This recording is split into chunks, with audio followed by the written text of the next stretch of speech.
اللہ نے فطرت میں رکھ دی ہے نبی کی محبت۔ پرانی بات ہے، میری کمر میں بہت درد ہو گیا تو 2 مہینے میں نے رائمنڈ سے چھٹی کی، تو اب میں سوچوں کہ میں وقت کیسے گزاروں، کہ میری زندگی تو اللہ کے فضل سے یوں چلی ہے، اللہ چلاتا رہے، اسی پہ موت آئے۔ اس طرح اللہ نے مجھے گھمایا اپنا نام کے ساتھ۔ تو وہ تنہائی اور بیکاری، طبیعت خراب ہونے لگی۔ چھٹیاں تھیں تو میں نے اپنے فیملی کے سارے بچے، یہ میرے بچے بھی چھوٹے چھوٹے تھے، بہنوں کے بچے بھی چھوٹے چھوٹے تھے، میرے بھائی کے بچے بھی چھوٹے چھوٹے تھے، سب کو میں نے اکٹھا کر لیا اور میں ان میں تعلیم کرواتا، یہ فضائل اعمال ہے۔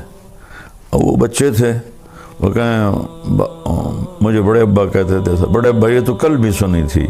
تو میں پریشان ہو گیا، بھائی اب میں کیا کروں، جو میں حدیث شروع کروں، یہ تو کل بھی سنی تھی۔ تو اللہ نے میرے ذہن میں ڈالا، میں نے کہا اچھا اس کو ہم چھوڑتے ہیں، میں آپ کو اپنے نبی کی زندگی سناتا ہوں۔ کہنے لگا ہاں۔ تو میں نے 2 مہینے پورے اللہ کے فضل و کرم کے اپنے نبی کی پوری زندگی سنائی۔ میرے اللہ نے مجھے توفیق دی، میں نے اللہ کے محبوب کی زندگی کو سینے سے لگایا، میں نے اسے پڑھا، میرے اوپر سیرت کی زندگی غالب ہے۔ آخری دن جب میں نے اللہ کے نبی کی وفات سنائی کہ ہمارے نبی فوت کیسے ہو، تو اس وقت میرے بڑے بھتیجے کی عمر کوئی 5-6 سال تھی، طاہر میاں کا بیٹا زین العابدین، تو اپنی ماں کی گود میں بیٹھا تھا۔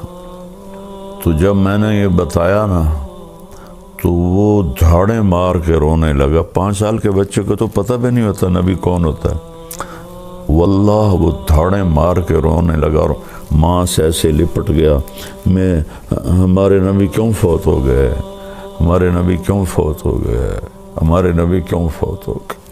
علی میرا بیٹا ہے، اس کو سب سے پہلے میں 2.5 سال کی عمر میں عمرے پر لے گیا۔ جب اپنی ماں کے ساتھ گیا وہاں ریاض الجنہ میں، ماں سے کہتا ہے ماما میں نے اپنے نبی کو دیکھنا ہے، میں نے اپنے نبی کو دیکھنا ہے۔ تو پوری ویڈیو ضرور سنیے اور ایمان کو تازہ کریں، لنک ڈسکرپشن میں ہے۔